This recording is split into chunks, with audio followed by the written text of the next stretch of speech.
My name is Keldon Bester. I'm a co-founder of the Canadian Anti-Monopoly Project, or CAMP, and a fellow at the Center for International Governance Innovation. Our panelists today include Jason Buckweitz, Associate Director of the Columbia Institute for Teleinformation at the Columbia Business School in the United States, Dwayne Winseck, Professor of Journalism and Communication at Carleton University in Canada and the Director, of course, of the project, Rodrigo Gómez, Senior Lecturer in Cultural and Communications Policy at the Universidad Autónoma Metropolitana in Mexico. Argelia Muñoz is a postdoctoral researcher also at the Universidad Nacional, Universidad Autónoma Metropolitana in Mexico. Guillermo Mastrini is a professor of social communications at the Universidad Nacional de Quilmes in Argentina. And Anna Bizberge teaches media policy and economics and communications theories also at the Universidad Nacional de Quilmes in Argentina. So each group of panelists will present for 15 minutes before shifting to the Q&A portion of the panel. I'll be sitting in the front and raising a hand as you have about a minute left.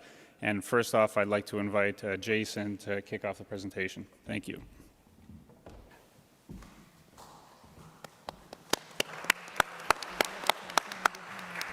Thank you so much. Can I get my slides up, please?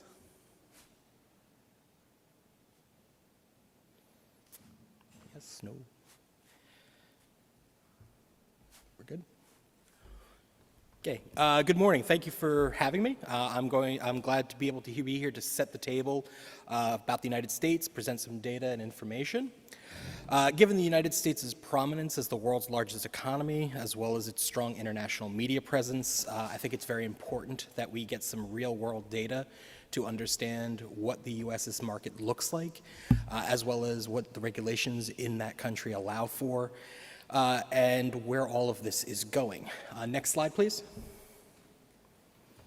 So I use this kind of as a joke because this is more or less how regulators view the United States, especially in Brussels. Even here today, I have a feeling that we're going to be hearing GAFM kind of as a four-letter word. So we have here all the various media industry members of the United States seen as an invading armada. But I'd like to actually demystify that belief. There's a strong need for academic-backed data in this field, and the actual data shows that most of the United States' media industries are highly competitive, largely unmentioned, usually with a foreign company as a large player in all of the industries. While, for instance, T-Mobile, a German-owned telecom, is the third largest company in U.S. wireless. Sprint, which is now owned by T-Mobile, was formerly owned by Japan's SoftBank. They were a major wireline competitor. Cablevision, the fourth largest cable company in the United States, owned by Altice in France. Univision, owned by Televisa, the fifth largest broadcast player in the United States, owned by Televisa in Mexico. Banijay, the successor to Endemol, which is a Netherlands company, is a major provider of U.S. content in television, and they're now a French company. Yet the complaint is always that U.S. companies are competing in foreign markets, but there's no complaint being made when those companies compete in the United States. So next slide, please. Given the fact that we have limited time, I'm going to focus this discussion on video. It represents the second largest media industry in the United States behind connectivity. While connectivity is by far the largest media industry by revenue, it inherently is a domestic activity. Though, of course, once in a while it does leak over here to our friends in Canada. Sorry about that, Dwayne. We will touch on it a little bit in the talk and in its connection to the various video sectors, but I'll start here with traditional video.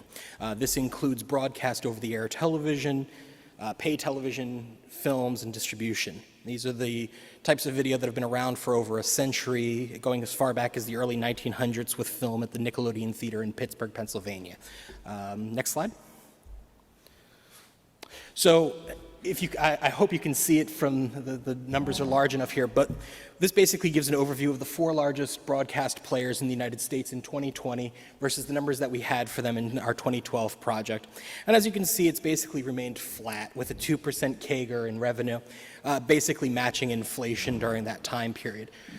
Broadcast TV in the United States kind of remains at a pretty flat area. The only major change that has really taken place is that Nexstar Media Group has now stepped in. They were the largest affiliate network for a channel called the CW, and they've kind of presented themselves as a now more stringent and strong fifth player in the broadcast field. But next slide, please.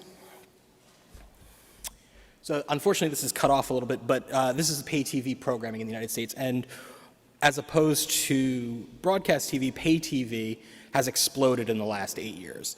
Much of this is due to the increased bargaining position that content owners have had with multi-channel distributors as cord cutting has hit the various players. Not to mention the largest revenue companies, both AT&T and Walt Disney, are heavily invested in sports. AT&T owning Turner, which is basketball, and Walt Disney with ESPN, which is multi-sports. Sports are usually seen as a cord-cutting proof type of entertainment because people want to watch it live. It doesn't really translate to video on demand. And so that's why part of the reason why you see such an outsized revenue compared to its other competitors. Likewise, Discovery, the fourth largest pay TV provider, has been making a huge benefit off of its push into reality television. Reality TV has a much a larger devoted fan base of people who follow their content, along with the fact that they're able to place in more commercial breaks. Discovery on average runs about 17 minutes of commercials for every hour of programming, whereas its competitors run about 14 minutes of commercials. More commercial breaks, more revenue. And so you're going to expect to see them rising in the next couple of years, especially, and we'll get to this in a second, especially given the fact that they have merged with AT&T's operations. Next slide. So as I just mentioned, major merger in the United States closed in April of this year.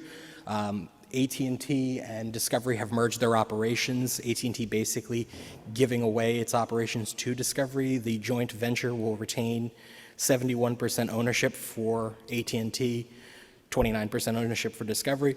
But what it does do is make a large shift in concentration in that marketplace, having gone from around 1,400 HHI to a 2,000 HHI. Now, normally a merger like this should have, next slide, please. Normally a merger like this should have caught regulator issue. A 572-point HHI jump in the industry is quite large. Usually a 200-point jump is considered enough to flag it. But given the highly competitive nature of the marketplace, it apparently passed regulatory muster. The deal has closed, and we now have Warner Brothers Discovery, the new company. Next slide. So the last industry in traditional video that I'd like to discuss is the film industry. 2020 obviously presents a very outlier year, one that still has implications to this day.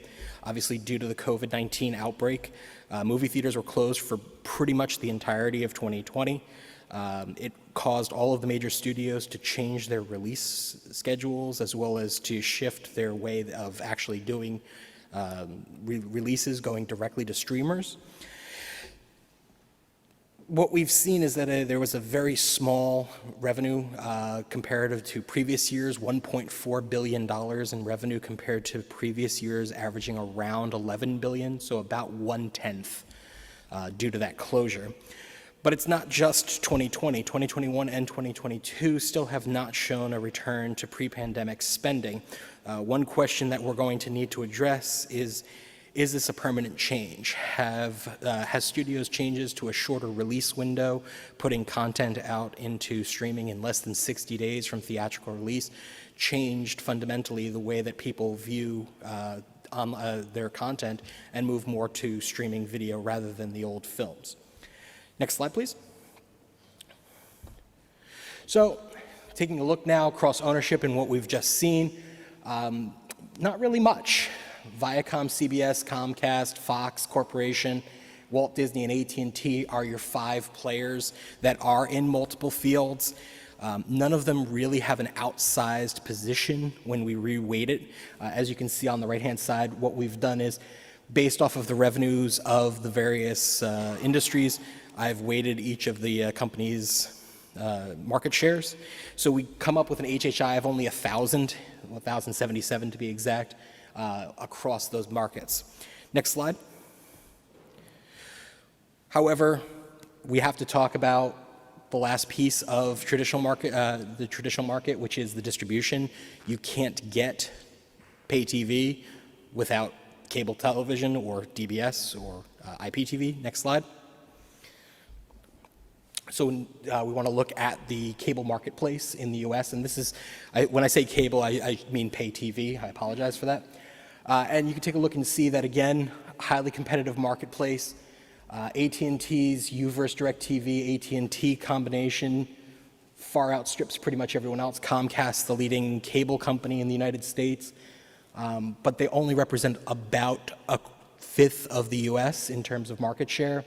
Again, we're seeing a very competitive marketplace.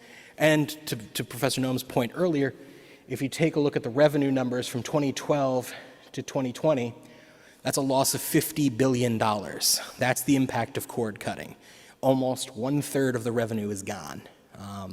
This is, again, a massive shift, not necessarily seen by these players because they're involved in ISPs as well. So they're making up that revenue through higher internet providers. But this will have impacts on pay TV companies because there's less money for them to go to and get. Next slide. So now factoring in the distribution into the cross ownership, we've now reweighted it by adding in the distribution revenue, and it actually decreases HHI by about 100 points, mostly because within the traditional media, you don't have players that cross into that distribution marketplace outside of Comcast and AT&T. So Disney doesn't own an ISP, Fox doesn't own an ISP, Viacom don't own an ISP.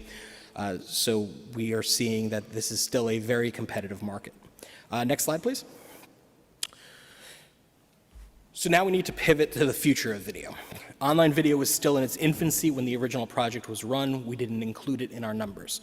Why? Well, YouTube had only launched in 2006, Netflix added streaming in 2007, and Hulu, while it launched in 2008, really didn't become an actual formidable company until 2009 when Disney, its current owner, joined. Now, online video accounts for over $60 billion a year in revenue in the US, 6 times what the film industry makes, and it's closely approaching pay TV's revenue.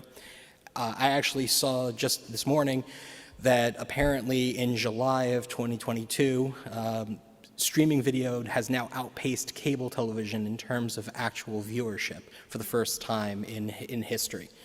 This is a huge sea change. So, next slide. Let's take a look at online video services. Now, everybody loves to talk about Netflix. It's the name on everyone's lips, but it's actually the third company in terms of revenue. Alphabet's YouTube, YouTube Premium, and YouTube TV far outpace Netflix by over $4 billion. Walt Disney's Hulu, Disney Plus, and ESPN come in at 13.9. So again, well above Netflix's US revenues. You still have AT&T with their offerings, Amazon, Viacom, et cetera. What we're seeing, however, is there are a few numbers that are a little on the low side, and that's also because they aren't fully captured in 2020's numbers. Peacock, for instance, which is Comcast, was only launched in August of 2020, so it only represents about 5 months worth of revenue. Similarly, CBS rebranded and redid its All Access to what's now Paramount Plus. There was a massive change in subscribership when that took place. As of last week, they're now actually a part of Walmart. So Walmart's subscription service will now include access to Paramount Plus, which is going to further increase the number of subscribers in that offering. And as we've discussed earlier, with the merger of AT&T and Discovery, while we have 2 players in this marketplace right now, we're starting to see that that's already concentrating as AT&T and AT&T and Discovery have merged. And that merger is leading to a solidifying of only one streaming option. The HBO Max platform and Discovery Plus platforms are going to be merged next summer into one player. Okay, next slide, please. Again, similar to pay TV, you cannot access streaming video without an ISP, whether it be mobile or fixed line. So it's obviously super important that we talk about that in this ecosystem. Next slide. And again, the US ISP market is a highly, highly competitive market. What we're seeing is that you have the cable players, the traditional phone company players with DSL and fiber, as well as the entrance of viable wireless fixed line competitors with their 5G-based alternatives for fixed wireless. We're also seeing emergence of new satellite providers. Specifically, Tesla is entering the market with their Starlink service in the next 2 years, which aims to give high-speed broadband with very low or almost no latency to rural America. So taking a look at the market, again, we've seen a massive jump, almost doubling in revenue from 2012 to 2022. With Comcast leading the way, Charter and AT&T following behind. I do want to note that both AT&T and Verizon's numbers do not include wireless, so just want to move past that. Next slide, please. This shows cross-ownership in online video, a very, very competitive market, only going to continue to be more so. Next slide. Actually, if you could skip 2 slides, please, or 3. One more, yeah. So this is my last slide. Just wanted to show this is the cross-industry players in the entire U.S. market. And what this basically does is show all of the players in all of the video markets in the U.S. This gives you an idea of their weighted share in the organization. Nobody really stands out as a major player. It's a highly competitive field. It's going to continue to be highly competitive for a while. We are starting to see some signs of concentration, but not much. And again, very low HHI. And I think that's it in my time. And I want to thank everybody. Next slide. And thank you very much.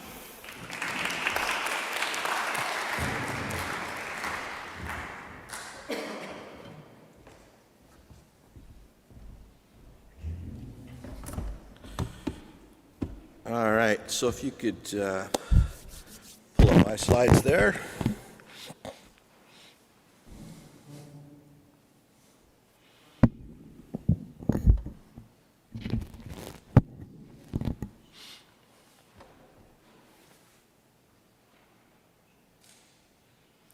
All right, so if you just go to the first slide and let's see if where we're at there. Maybe go to the next one and then I'm going to ask you to come back. Yeah, okay, we're going to switch the order there.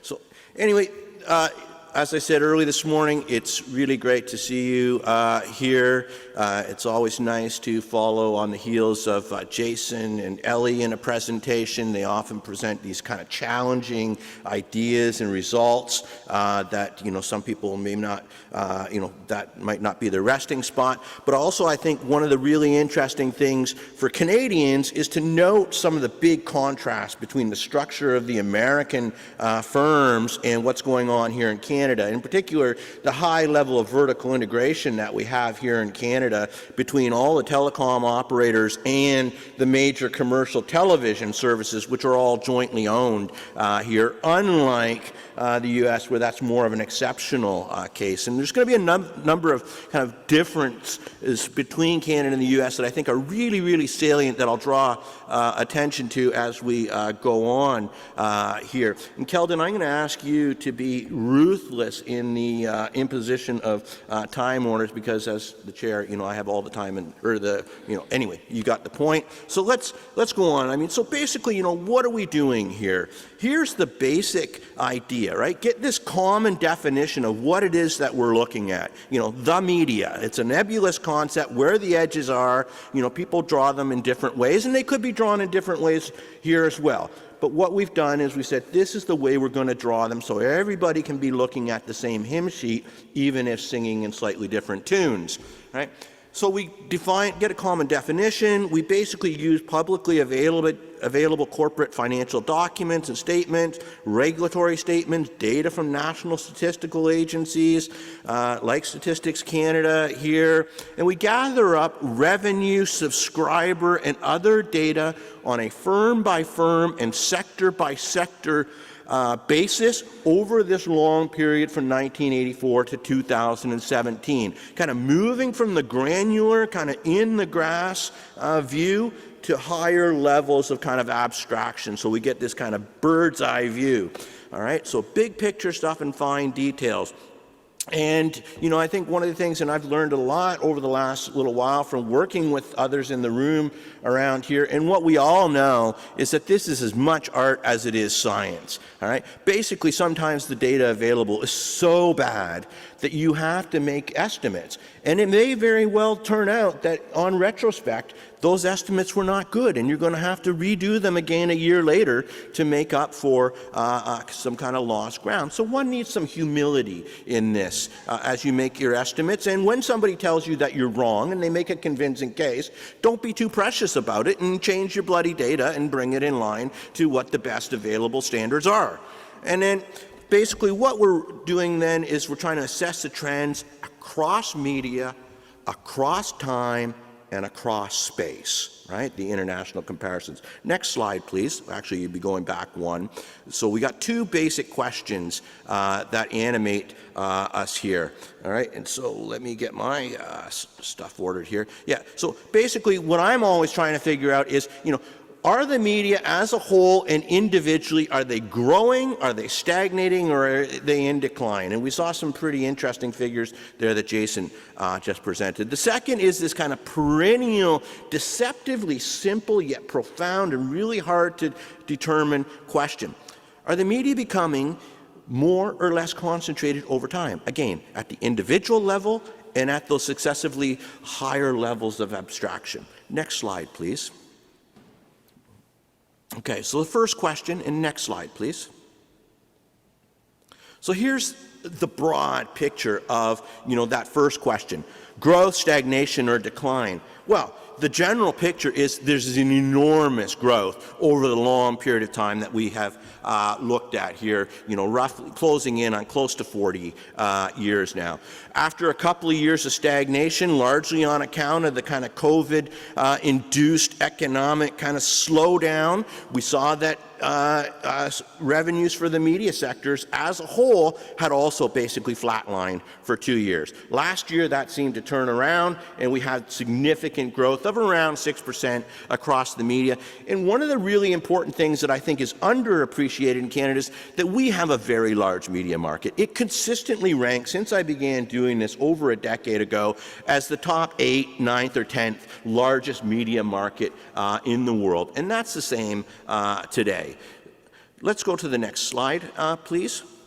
Okay, so some key observations, and here I try to kind of distill in a very high level profile what's going on in terms of that growth, stagnation, decline. So we've got, you know, a long period of, oh, sorry, next slide. I forgot that I'm moving my slides here and not there. Yeah, okay, there we are. So here's this kind of high-level snapshot of where things stood last year in terms of the growth, stagnation, and decline. And that's something I basically kind of make a judgment about based on what's been happening in the last, say, 3 to 5 years. You know, you don't want to be too quick to drop the hat with respect to making a judgment on any of those bases, right? The overall story here is enormous growth. Most sectors of the media economy are vibrant, growing, and increasingly based on subscriber fees and direct purchases, and less so on advertising. The overall role of advertising in the media economy has diminished significantly over time, and I think this is a very important point. I don't want to underplay the extent of woes facing some media sectors, right? And so when we look at 4 traditional media sectors that have had advertising at the center of their business models for the last century, they are in trouble. They are in decline, and the decline looks to be irreversible. And that's basically broadcast TV, newspapers, radios, and magazines. There's a few others, but those are the big ones. Let's go to the next slide, and this is our big question. I'm just going to race through some slides here to give some high-level profiles and just kind of, so, media concentration. increasing or decreasing over time, individual level and the collective level. Next slide, please. Okay, major point there. So where are we here? Let's go to the next slide, please. So some high-level data. I tried to color code this according to the HHI scale, right? So basically anything with an HHI of under 1500, green light. Anything with an HHI between 1500 and 2500, yellow light. Caution, raise an eyebrow, think about what's going on here, the direction of trends. And the red light is anything above 2500. And so interesting phenomena taking place here. We see this kind of very significant drop in concentration levels for wireline and for mobile wireless over time in the early period, but then we see them coming to a rest at a very high level according to the HHI standard, highly concentrated, and basically staying stubbornly high over a long period of time, all right? And so these sectors, mobile wireless, internet access at the local level, not so much the national level, wireline services and cable distribution being stubbornly concentrated. And that's a reality that I think too many people are too quick to turn away from, especially regulators. I think we need to see that reality and deal with it. Next slide, please. Again, this is a lot of data on one slide. What I want to really point out here is two things. First, that across each of these sectors, we have fairly high levels of concentration by the CR4 and the HHI standard. But here's something that's really significant, and that sets Canada apart from the United States and many other countries around the world, which is the big five players have their fingers in every single one of these areas. There's a high level of cross-ownership across the communication sectors. Okay, I call this diagonal integration. This is very peculiar. We don't have a standalone mobile operator, the equivalent of a T-Mobile, for example, or a Vodafone, or a Free that we see in other countries around the world. And I think that says a lot about Canada, and it's something that we need to deal with, which I don't think we do adequately deal with. Next slide, please. Again, more data, and I'll make these available to everybody afterwards. The thing that I want you to just take a look at here is the HHI at the bottom, and maybe the kind of the firms that exist above the line there. What we're seeing basically is we got three large national mobile wireless operators, Bell, Rogers, and TELUS, and they have been fixtures on the landscape for a very, very long time. Despite all of the upheaval that has taken place, they remain there. And then look at the HHI. So we see a very significant kind of decline between 1984 and 2000, and then it kind of bounces around a little bit there, but then it locks in. Right? It locks in at, kind of 2,800 range. And so some people look at this and say, wow, Canada's really doing great by international standards, because this is actually a low number by international standards. But it's not a low number by the standards of the HHI. And it's not a low number when you consider the level of cross-communication ownership that takes place and the vertical integration. All right? So there's no reason to be celebrating this. Next slide, please. Now I'm going to quickly race through these and just say, look, these kinds of trends that we've seen with respect to the communication infrastructure levels also seem to apply for core internet services. And one of the things that I really think that you see coming out of the United States in the FTC cases against Meta or Facebook, the Google cases that have been mounted, the congressional bills now before Congress, as well as in the EU and the UK's Competition and Market Authority studies and in Australia's studies, it's not just that we have sky-high levels of concentration in search and in social media and in online advertising, but what really is jumping off the page, at least now for me after having reviewed a lot of these studies, is that these things have not budged much. They they kind of bounce around at these very high levels for a decade or more. And that's the question that seems to be being targeted by regulators. And I think it's a smart thing for them to address. So here we go. Let's go to the next slide in just a second. So, the search engine, we can see the sky-high levels of HHI down at the bottom, and they stay really high. Let's go to the next one. there, which is social media. Again, there's a little bit something goofy with this. Some of the names of the brands and the companies offering services don't look quite right to me in this, but you know, hey, what I'm trying to convey here is I don't want to be too precious about this data.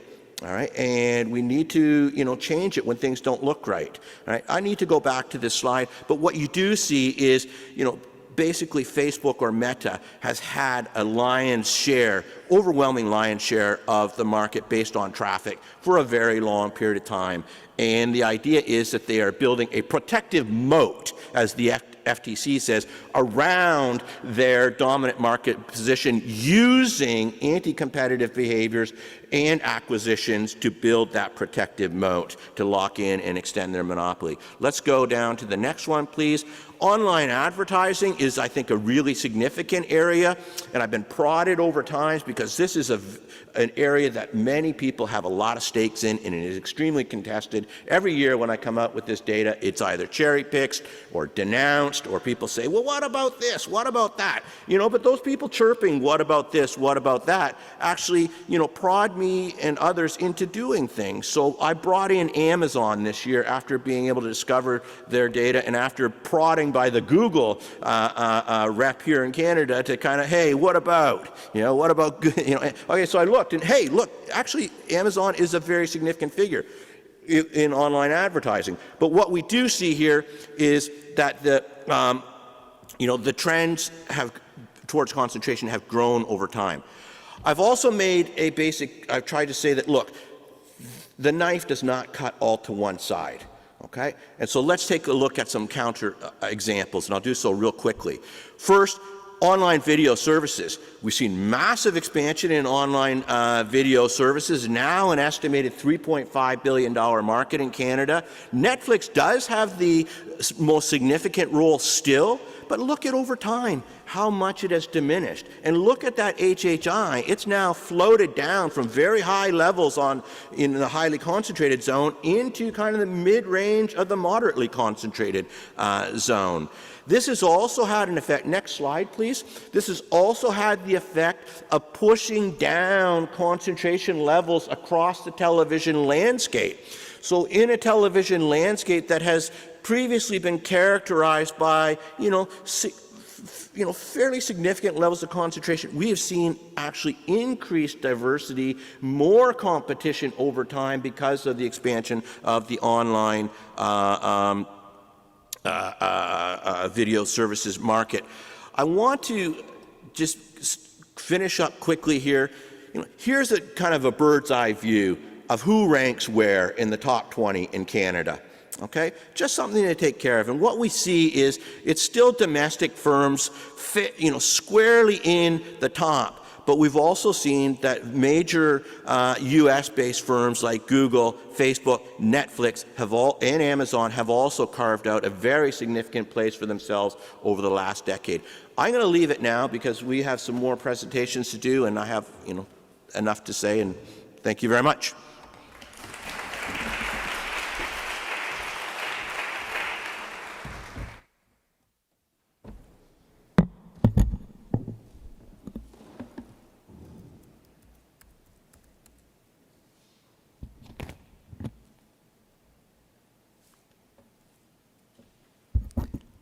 Hello. Thanks to be here. It's a pleasure to share this conference with you. So my presentation will come soon. And in my case, I will focus in how the Mexican concentration markets are changing after the constitutional reform in 2013 that we have a new law in telecommunications and broadcasting. So I will start with this. So the next slide, please. So just a little remarks or brief background. Mexico was considered one of the highest concentrated markets in the world, according with the research that we did with Eli Noam almost 6 or 7 years ago. So as you can see, those were the levels that we had. And after the constitutional reform, we have a new institute that is inspired in the Federal Communications FCC of United States, and the name is the Federal Telecommunication Institution, Instituto Federal de las Telecomunicaciones, and it was the main, I think, I have to say, it was the main change in our legislation. And now we have this important body to modeling and shaping the telecommunication and broadcasting in Mexico. The other thing that we have to point it out is that finally the duopoly in the television market was broken in 2014 with 2 new tenders for national networks. At the end, just one, we just won one national network, but now we have 3 different TV stations. And next slide, please. This is like a summary of the big and important changes of our new legislation. I'm not going to go in every point, but as you can see, the changes were very, very important, and we could say that finally the Mexico telecommunication and broadcasting system is changing and trying to have clear rules and move forward to democratize our communication system.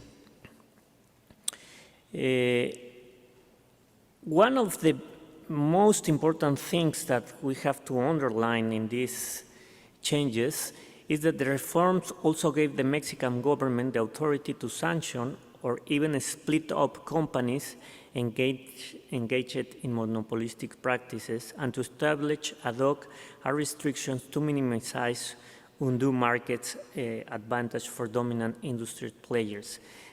This was defined as companies that capture 50% of the market share measured by number of users, audience, capacity of network, and infrastructure. In that regard, Telmex and Televisa was declared in this figure.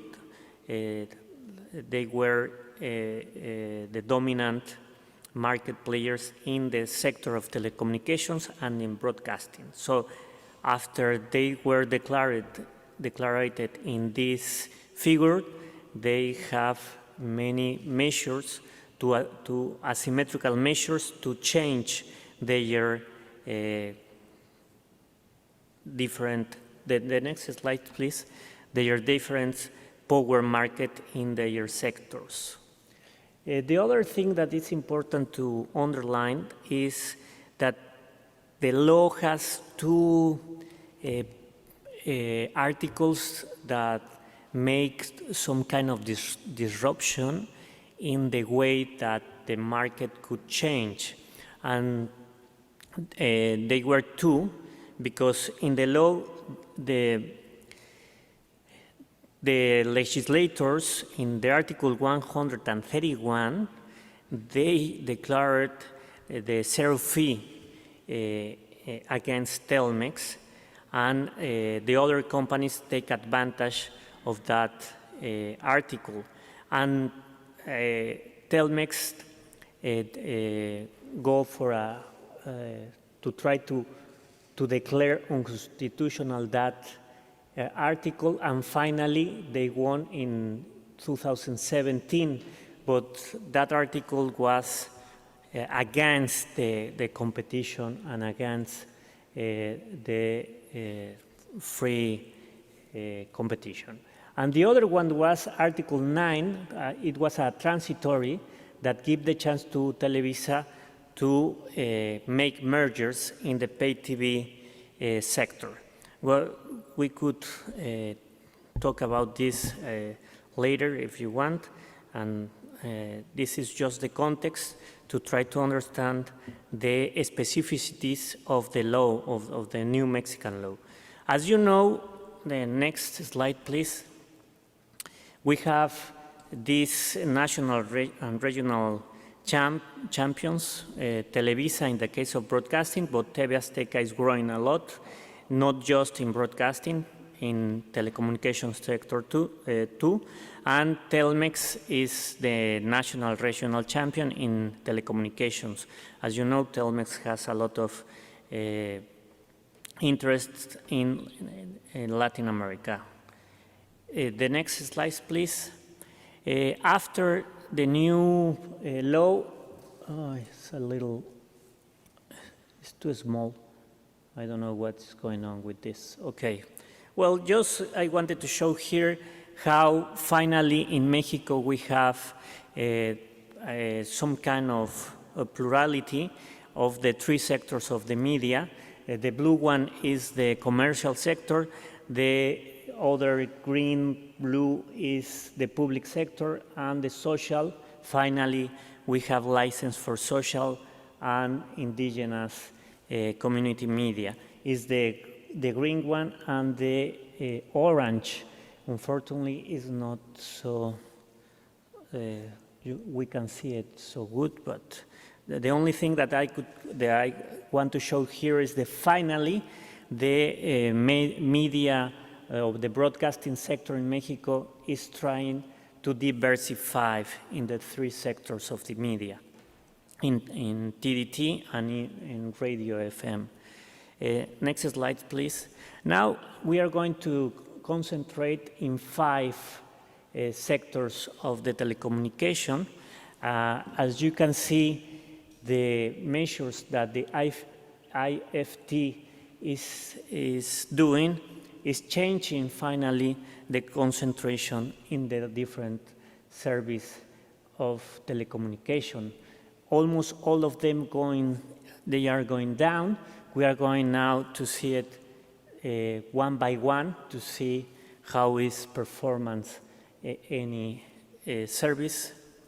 Please, the next one. This is the case of the fixed lines, the telephone fixed lines.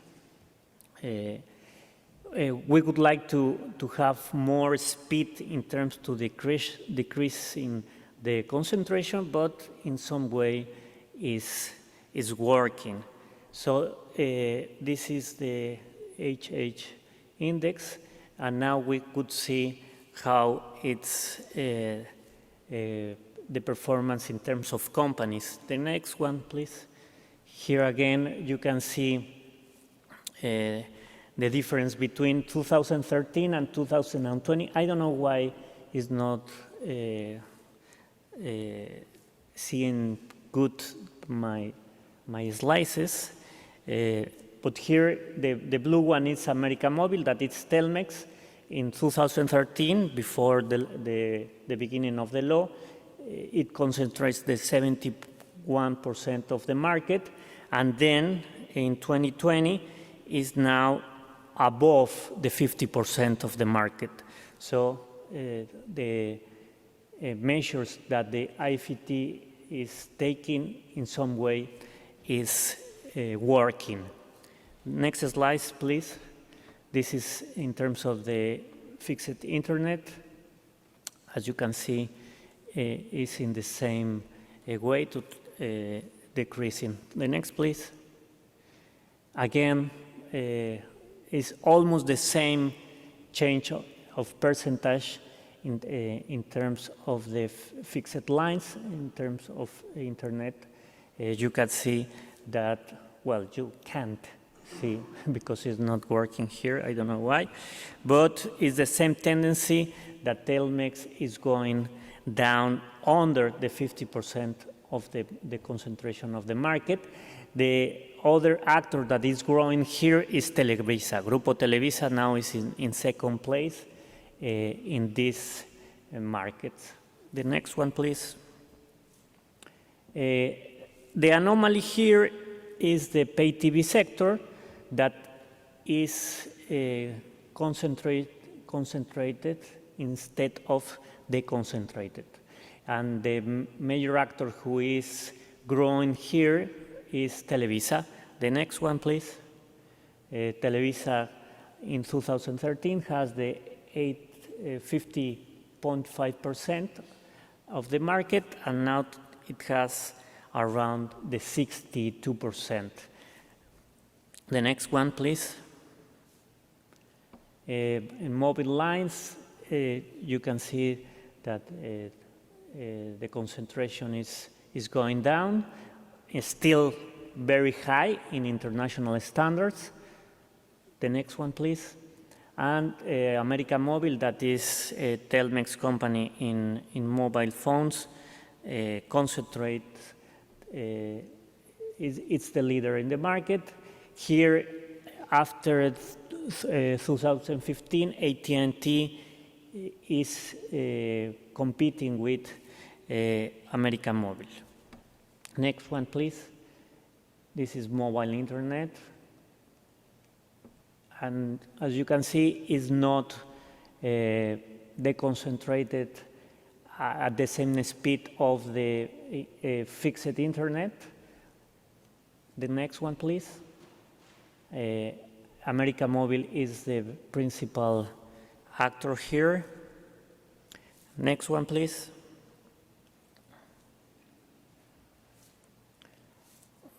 So we are going to finish now.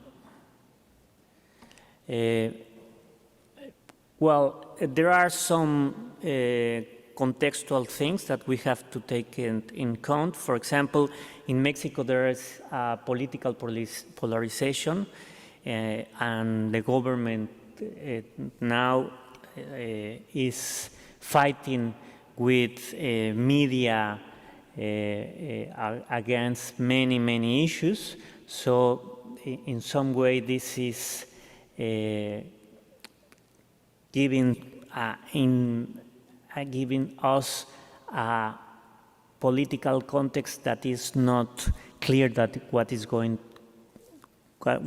to happen. Yes, and now this government thinks that institutions, that the EFT is a neoliberal institution and is not working as well as the other ones. Well, the challenges are the Televisa-Univision merger. The IFT needs to consolidate the autonomy, the profiles of the commissioners, the adaptation of the new convergent trends that Dwayne and the other ones have been saying. And so this is some recommendations and at the same time the challenges. So this is all that I have. Thank you for your attention.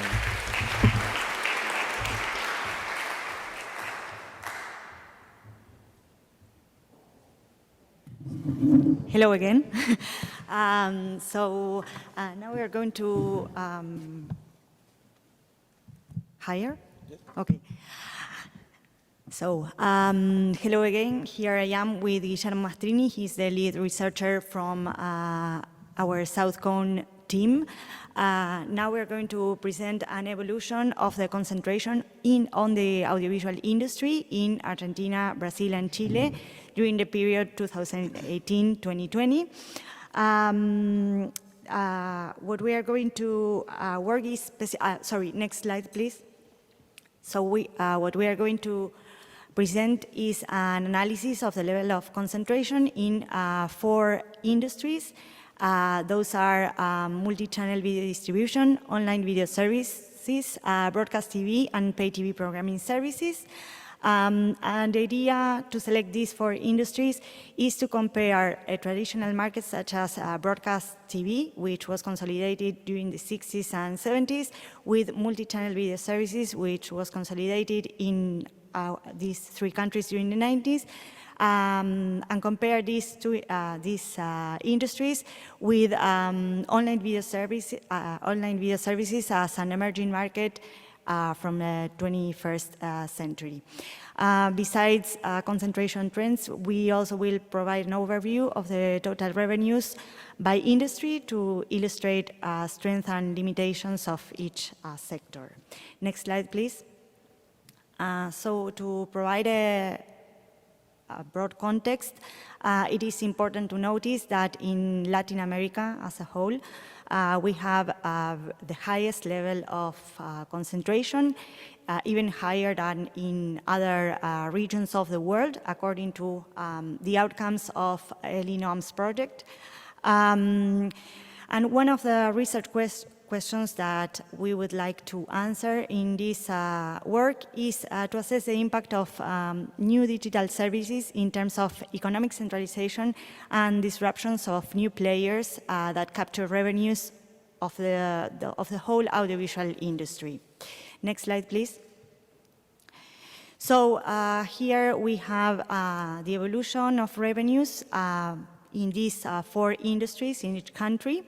And the trends that we can see here is a decreasing trend in 3 out of 4 industries.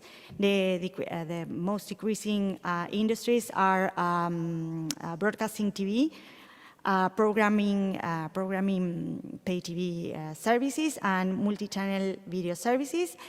The only one growing is online video services. Even when you see the slide, that total revenues are lower or smaller than other sectors, online video service is the only one that is constantly growing over the years. Chile experienced the most impressive growth with 84%, followed by Brazil, around 40%, and Argentina, around 30%. On the contrary, broadcast TV was the industry that decreased the most. In Brazil, 49% an average of 49% over the years.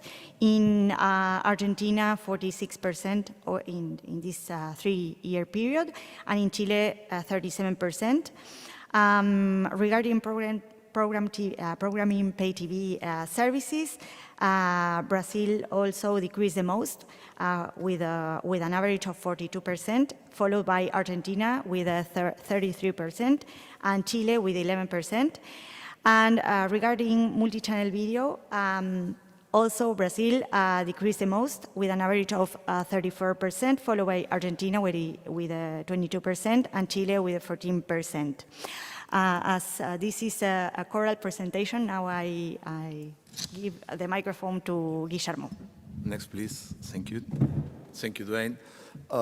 Here is more or less the same. The next presentation, please. The next slide. More or less the same data, but an acceleration. We follow the national soccer team shirts. So blue is for Argentina, yellow for Brazil, red for Chile. You know that we love football in South America. Here you can see the data that Anna have been presenting for the industries in terms of percentage. It's very clear here that the third line in each country represents the OTTs revenue evolution. Here is very clear how it's increasing in the OTT cases and decreasing in the other cases in all countries. What means this? What is the problem? The decreasing in revenues of pay TV implies a problem for local industries. This is what we are looking, that the resources are increasingly allocated in foreign media companies. Like Netflix, for example, clearly, but also in other industries for Google and Facebook. We are not showing the internet companies, only audiovisual companies, but there is a problem for the local production because the resources are translated from local companies to foreign companies, and this is going to be a challenge for production in the next years in Latin American countries in the South Cone. Next slide, please. Here you can see the concentration levels. The representations are of the again, Argentina, the blue, the yellow it's Brazil, the red is Chile. The 4 sectors we analyze, first pay TV signals, second pay TV, online OTTs, and open TV in the last lines. So you can see that the levels are really high. Now we are talking about a concentration for ratios over 80% in every sector, but over 90% in most of the markets. So it's a very, very, very high levels of concentrations. It's different from what were presented in before presentation. Canada is completely different. And we also see that there is a high stability in concentrations. Unfortunately, we can't show right now that we were collecting for many years. We also participate in the Ellis Noam project, and we have been collecting data about concentration in SouthCon from 2000, and we have each countries. Now we are not presenting this data, we are only presenting the last year's data because we are harmonizing sources. This is a problem. You know the sources are completely different, are not official sources, so it's a big work for us to harmonize the sources, but we are in this process, so we prefer only to present the facts we have for the last research. But if I can show you the other facts from 2000 and before, the concentration rates are very similar. And so there is a high stability of the concentration rate. The other thing that it's very clear from here is that all the countries has more or less the same facts. So it's very very common for all of these 3 countries how the concentration works in this. And other thing that's important to say about concentration is that most probably you know that from 2005 till more or less, it's approximated till 2015, there was many progressive, between brackets, governments in the region. They tried to promote less concentration. They passed several laws about trying to limit concentration, but nothing changed. No? So this is also a very important lesson for South American countries, that law is not enough to promote concentration. No? The policies, of course, after 2015, most of these governments lost their elections, and the right comes again to government. So these policies were stopped in 2015. But it's interesting to say that how this government shows important limitations to stop concentration. And the next slide, please. The incomes, we talk about the incomes, and the last one, please. We also observe in our research that the concentration of revenues are higher than concentration of audiences. No, if we analyze the same market, the share for audiences is lower than for revenues. So this implies for us that dominant positions in audiences obtain greater economic benefits in a clear case of winner take all. No? The economies of scales of the audiences implies a better position for those who has better ratings in the audience sector. And finally, it's interesting to remark that during many years, the national media companies, for example, what I explained from 2005 to 2015, during many years, or during many decades maybe, the national big companies, media companies, reject any state intervention. No? There was clearly a reject for state intervention, but now, as they are challenging by these big media global companies or media, they are asking the state to protect them against the global companies. No? So this is also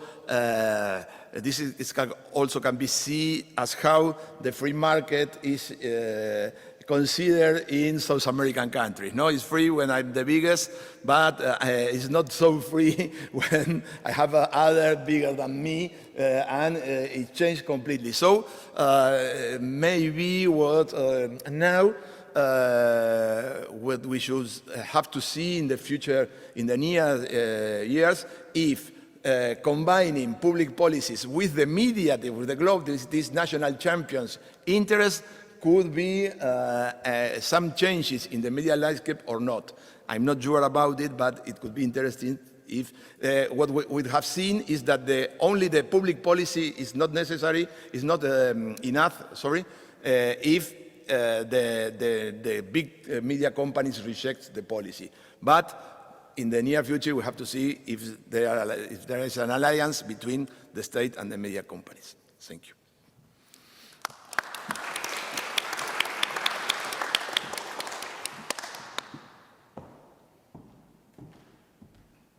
Thanks so much, everybody. We don't have any questions coming into the Q&A on Zoom, although if people are online, feel free to pass them out. But if anyone in the audience has questions, just raise your hand or come to the mic down in front.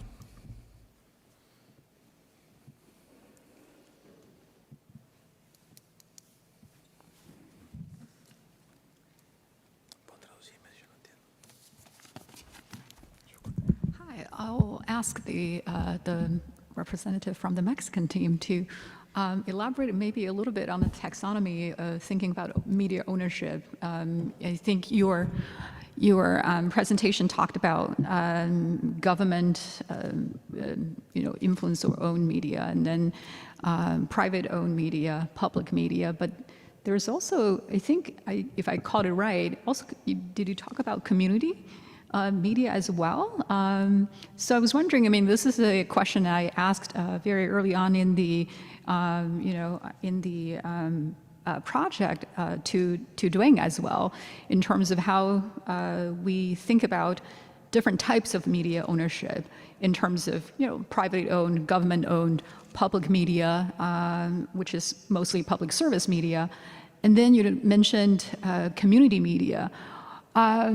Would you say something about the differences between community-owned media versus public service media? And I think it's interesting to think about that, and especially in terms of, I think in the digital sector, there are a lot of movements towards, for example, open source. There's a lot of movements towards, free software, for example. Would you put them into the public service media category in terms of taxonomy, or would you put them into the community media sector? And what are some of the trade-offs and advantages, disadvantages of having these distinctions? Thank you. Well, it's okay. Now, yes, the idea was first to show how the new law is giving room to actors that doesn't have room before 2013. And in Mexico, of course, because there are original towns, the Constitution give them the opportunity to have media. So in some way, the idea was to show how finally in Mexico, the three sectors of the media has room. No? That was the idea in terms of the democratization of communication. And in the other question that you said, I think that we have to think about it. I don't know, Dwayne, how to manage this. Just before to start doing, and the particularity of Mexico is that there is a telecommunication community. It's not a company, but the communities are having a telecommunications license too. Yeah. So it's very interesting. Also in Argentina. So I was just going to say that, yeah, this is one other area that, we need to wrestle with as a project. We can't just be force-fitting entities into static categories that do not properly fit. But here in Canada, we have also had community media for a very long time, and in fact, they are considered a third pillar within the broadcasting system. And if we look beyond the broadcasting system, there's actually a very rich and colorful history of community-owned networks from the early telephone, and that really took off from the late 1890s into the the first 2 decades of the 20th century. And we still see some remnants of them around today. Just outside of Ottawa here, we have a city-owned telecoms operator, Westport Telecommunications, in a town of maybe 5,000 people. We have some indigenous efforts that are taking place around the country. KNET is a particularly interesting case, and there are groups of researchers working across the country. I know of some in Alberta, I know of some in Ontario, here in Quebec, that are all working with First Nations communities around the development of their own wireless network operators and independent internet access providers. So these are important actors. We are trying to pick up on them. They often are very small, and so they don't actually move the dial one way or another when you're looking at things like CR4s and HHIs, right? Which, kind of a weakness of those measures perhaps, right? But, you do pick them up, and we try. I would like to add something. What Rodrigo mentioned about Mexico, like the 3 types of ownership, is something that is a trend that was consolidated in Latin America in general during progressive governments, not only in Mexico, but also in Argentina, in Uruguay, in Chile, Brazil, and in not so progressive countries or governments such as Colombia. We have like this regime of 3 types of ownerships. However, as my colleagues already mentioned, they don't have like a big market share.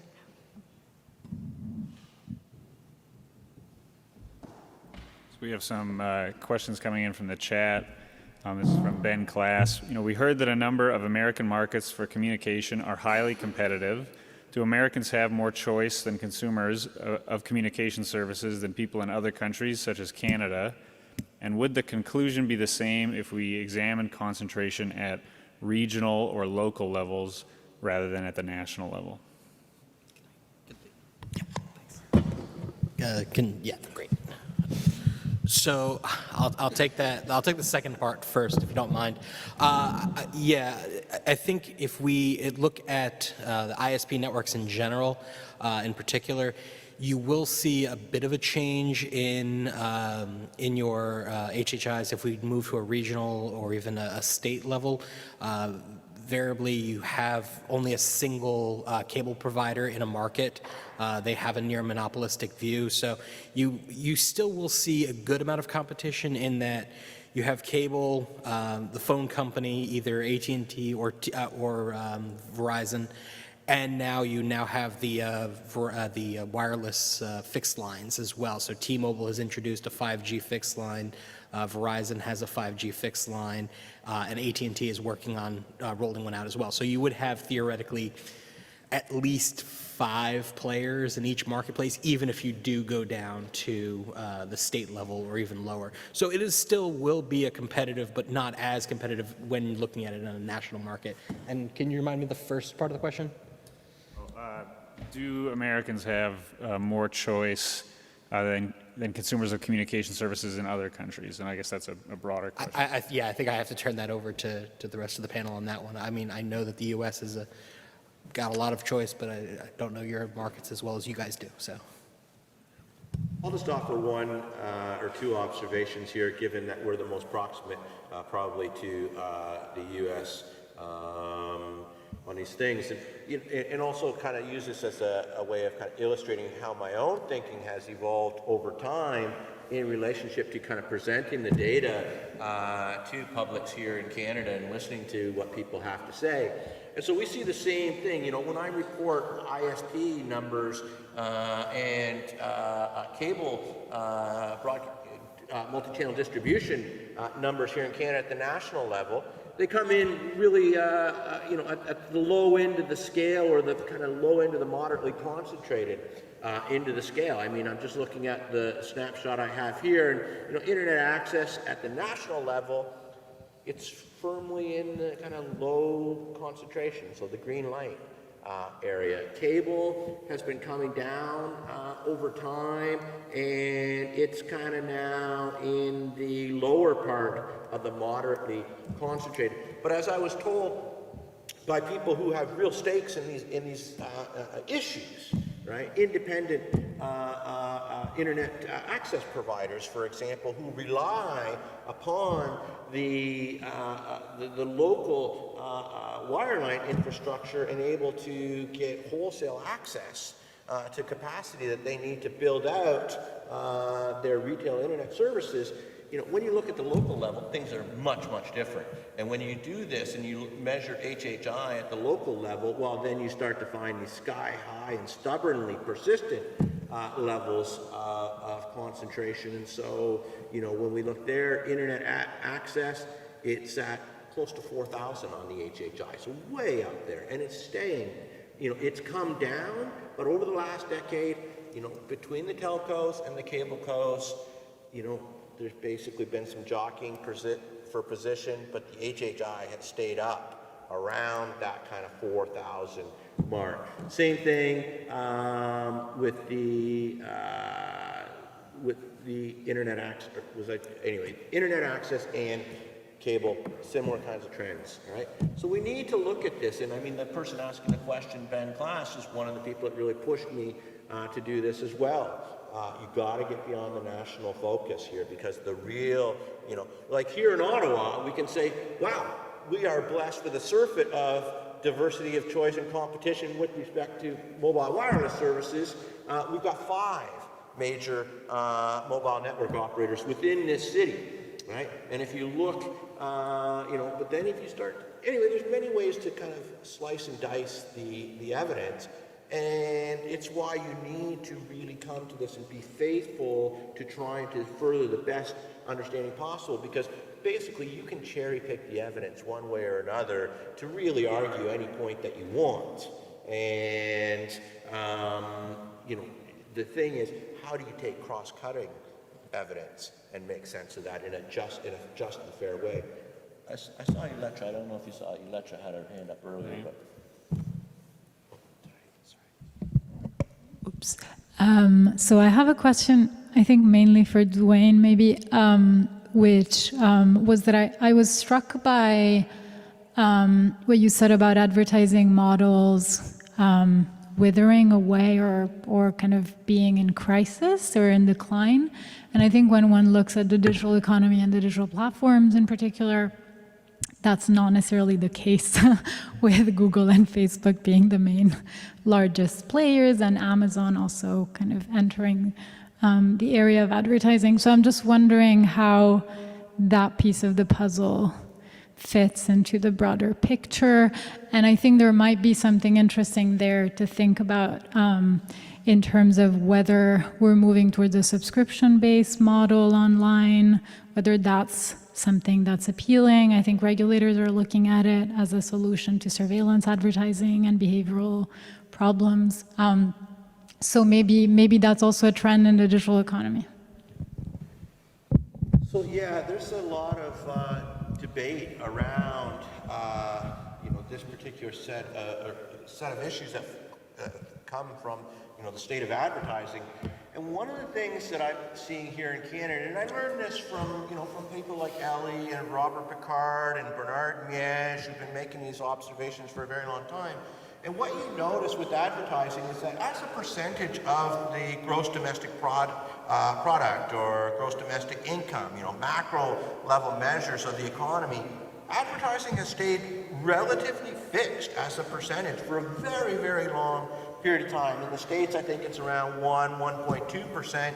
In Canada, it's around 0.6%, which is interesting in and of itself, right? 0.6% of the overall economy versus 1.2 really, tells us, that the United States is much more commercialized than here in Canada. But it's this idea that they stay relatively fixed. And when you look over the last 2 decades, on account of the global financial crisis and its overhang, and then the dot-com crisis before that, what you saw is that advertising actually fell as a percentage of the overall economy on a per capita basis. At the same time that you have Google, Facebook, and now Amazon emerging within the context of this fixed pie and taking an ever bigger slice of this. Now, those who would pillar Google and Facebook would say that they're stealing away advertising from the traditional media, and they are leading to the collapse of advertising-supported media in general and the public good types of media functions, in particular like journalism that we've seen.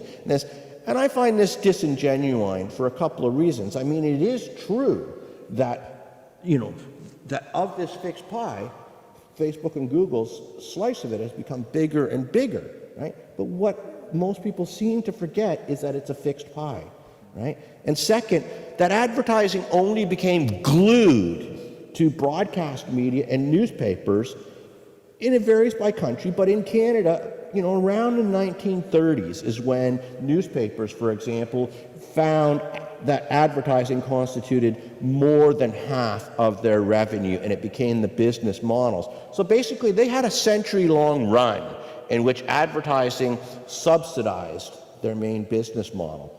Now, as we have more efficient ways emerging, coupled with the dominant market power that Facebook and Google and Amazon have, coupled with the fact that they are using their control over the overall online advertising system that they also own, and the data upon which the online advertising system functions, right? We are seeing advertising, basically being colonized by these entities. But I think it's too simple to say that it's a kind of a theft of advertising from, otherwise deserving. Karen called them this morning pelicans or peacocks, or a colorful bird, right?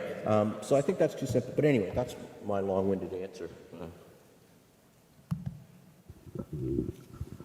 I mean, I'll jump in right now and just a little bit of the canary in the coal mine in the U.S.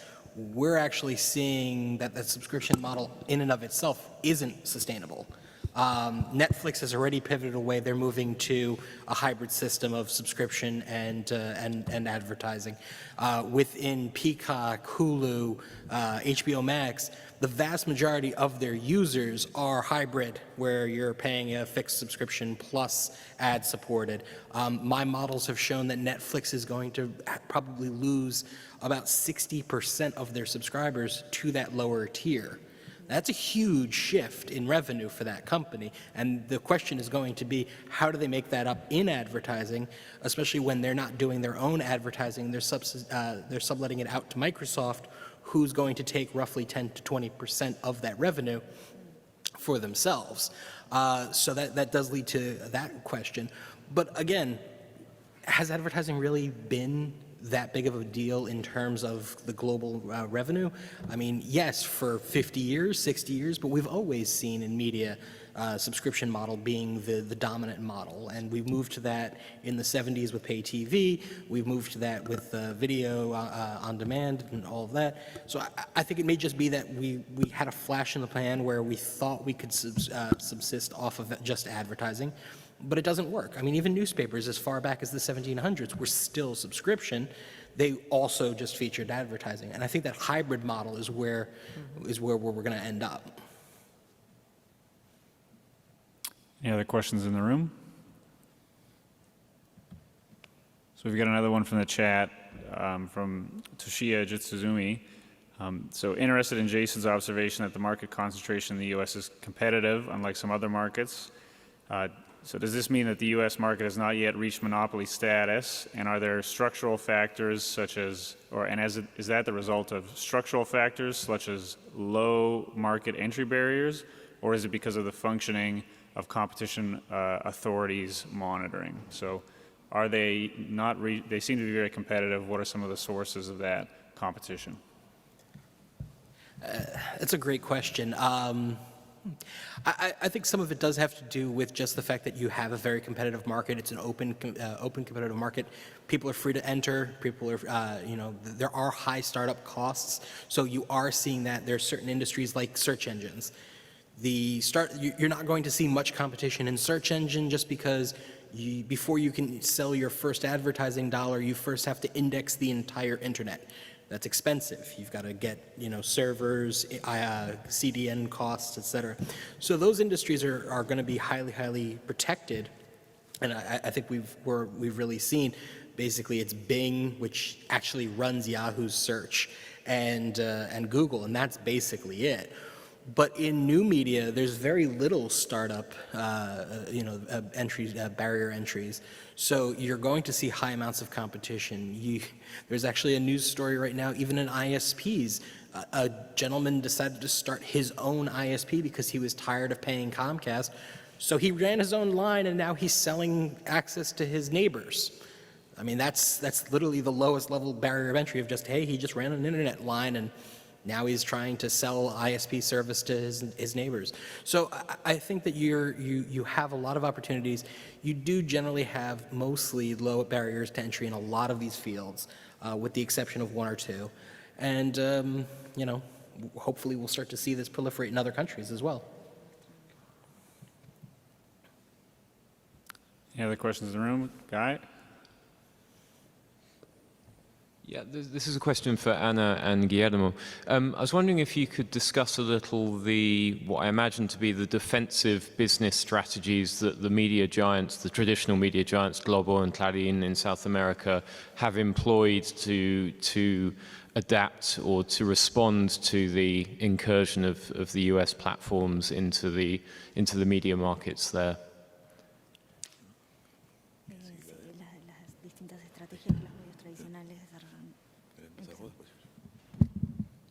So basically, on online video services, what we've been seeing is that traditional media are offering their own online video services. They call themselves their own OTT, which is not OTT because they have the networks, the distribution networks, but they still have. I mean, for them, it is important.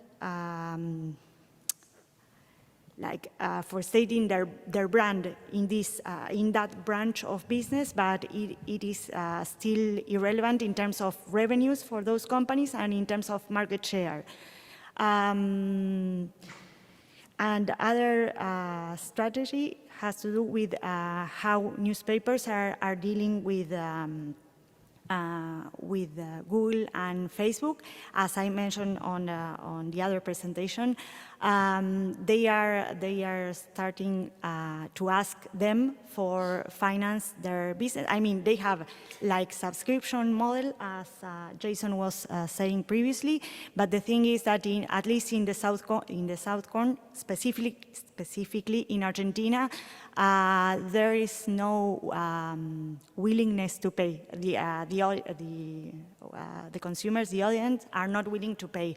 We have less than between 10 and 15% of the population willing to pay for newspaper subscription, online newspaper subscription.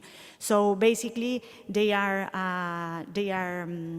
going to Google online news case program to get financed, which is, which is challenging for their business model as well.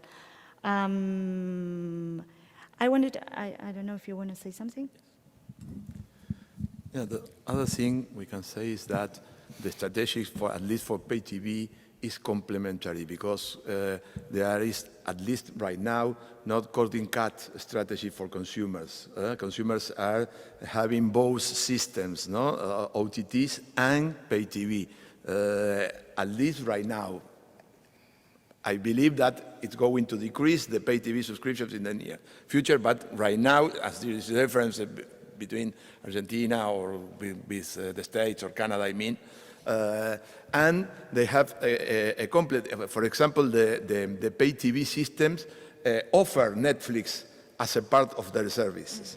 When you buy, it's a strategy to keep the people paying the it's strange, because if you see in a long-term strategy, it's a bad it's a bad strategy, but in the short term, is the reason to survive, maybe. No, this is one for the pay TV.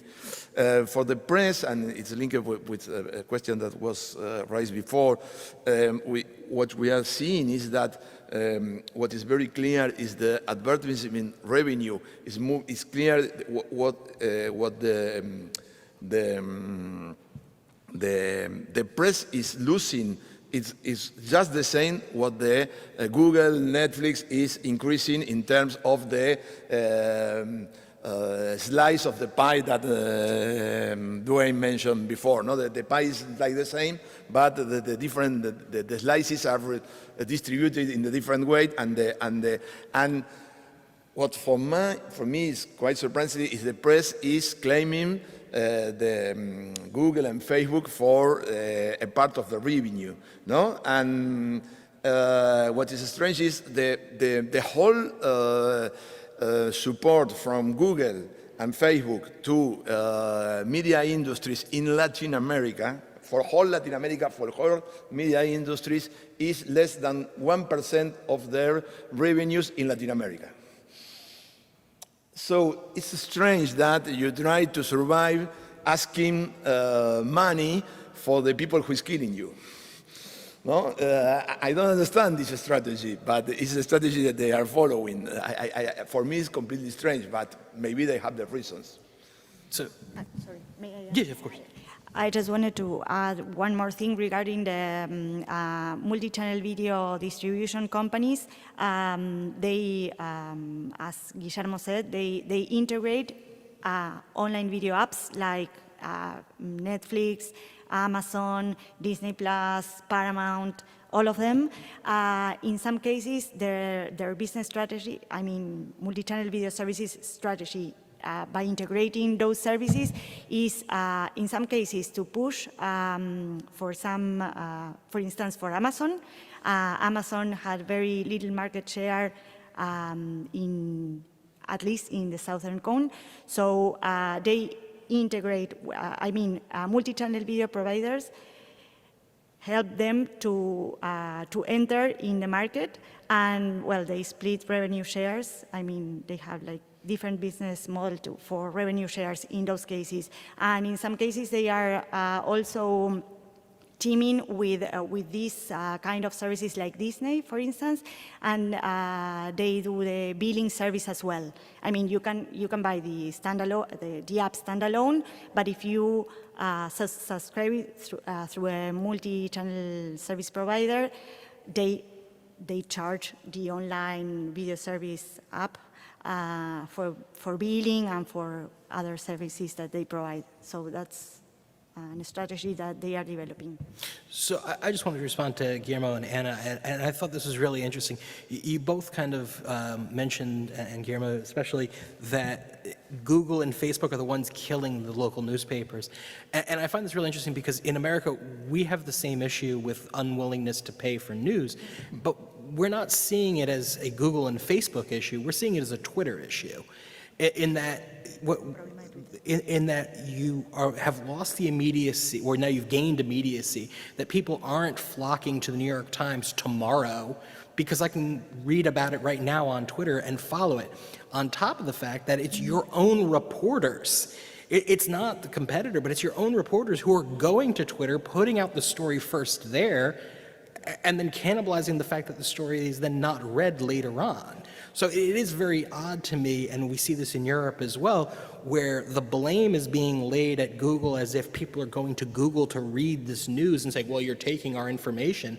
Most people are not reading the news through Google. They're reading the news as it happens live by on-the-ground accounts. I mean, I followed what was happening here in Ottawa a few months ago through Twitter feeds, not the New York Times or the Wall Street Journal or anything like that.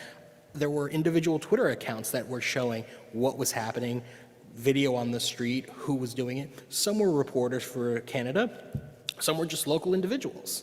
Yeah, but I was talking about in terms of revenue, not... Sure, not, but again, that loss of revenue is because you now have an unwillingness to pay, and you're unwilling to pay because I can go to Twitter and watch it. And the other question is that Twitter, at least in South America, is less important than here. Sure. This is a difference. Rodrigo, did you want to? This is also a follow-up to Guillermo's comments about actually sort of the idea of redistribution of the profits. And in the maybe South American case, or even in the North American case, you have the concentration of wealth in a handful of companies. So how do you deal with that? Because they have decimated local media, very little space for community media. They have also taken shares away from public service media. What do you do about that? And I think the Chinese case is interesting in a very convoluted way, because the Chinese government and state is really simply asking and demanding these big corporations, Chinese corporations, to pay into the system. They are the ones taking the profits and say, we're going to do distribution and redistribution of the profits that you have. We're going to tax you. We're going to use antitrust measures to take some of the profits from you and redistribute that. And why can't we do that in Western democracies and say, well, there is a concentration of wealth and profit, and to the decimation of all the other areas? Can we do something about that? So, yeah.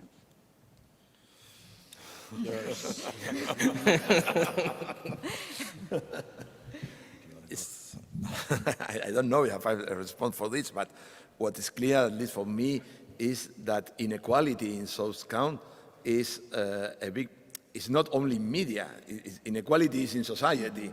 So the media reflects the inequality that they are in society. For example, we are less poor than Africa, but we are more inequality than African countries in terms of distribution of wealth. So what for me, the only thing I can answer you is that inequality in media reflects inequality in wealth in general. And I don't know, but it's a very long sociological answer, but in Latin America, the democracies, you have to consider that the democracies were consolidated in the last 30, 40 years, after a long period of dictatorships. So we are still in the way of it's different, especially South America, it's different from Mexico. for example. But it's different of the democracy in the South Cone than could be in the States or in Canada or in, I mean, it's more difficult to explain the reason of this, what you're asking for developed countries in Western democracies that for South Cone democracies that we are in the beginning of our democracy period and with a lot of contradictions about this. I think some of the points that you were making there, Ming, are really what we're starting to see, for example, in the Australian News Media Bargaining Code, the Canadian counterpart to that, the Online News Act that's now put forward. And I think they do a couple of things. They recognize that, we are now dealing with, and I like the turn of phrase that the Australians are using, that they're looking at imbalances in the terms of trade, by which they mean the ability of dominant market powers to set the terms of trade. And I think that's a really important question, and that we can do this when we see these sky-high levels of concentration that are being locked in over time. We can start to have those questions. I don't believe that either the Australian or the Canadian models actually go as far as they should, and that they do what they should. Instead, I see them being riven with problems and, maybe worse than the disease they seek to cure. But one of the other things too, and I think with the antitrust issue that you opened up, and which I would like to see infused more in the Australian and the Canadian online news models, is to say, look, the real kind of ability of a company like Google or Facebook to kind of lock in their dominance over the distribution of advertising dollars is that Google, for example, is vertically integrated into, from the top, a bouquet of services that are then vertically tied down to an ad tech and a digital online advertising exchange, in which it controls the exchange as well as the buy and sell side of the online advertising system, as well as all of the data and metrics upon which the advertising system itself works. And we have very, very little kind of insight into this system. And so what I think we need to start to do is, instead of having like the News Media Bargaining Code, is actually maybe think about structural separation between the different layers in the online ad system. Maybe thinking about putting the data upon which this system works into a public trust or something like this, right? So that we don't, allow the same company, like we don't have a stock exchange in which a single corporation actually, kind of owns that stock exchange and is the one that controls all the terms of trade on it. So we need to move things in some more creative ways, I think.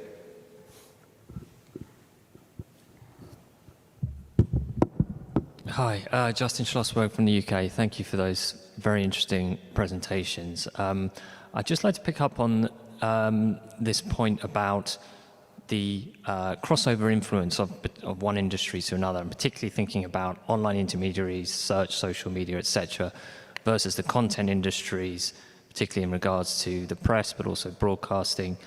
One of the things that I think has been a long-standing blind spot in UK media policy has been, I think it's actually a constructed myth, seen against the mountain of empirical evidence that we've gathered over the years, which is that the growth in power of the tech monopolies, the intermediaries, the Googles, Facebookers, Twitter, has come at the expense of the growth of power, or at the power of traditional media ownership.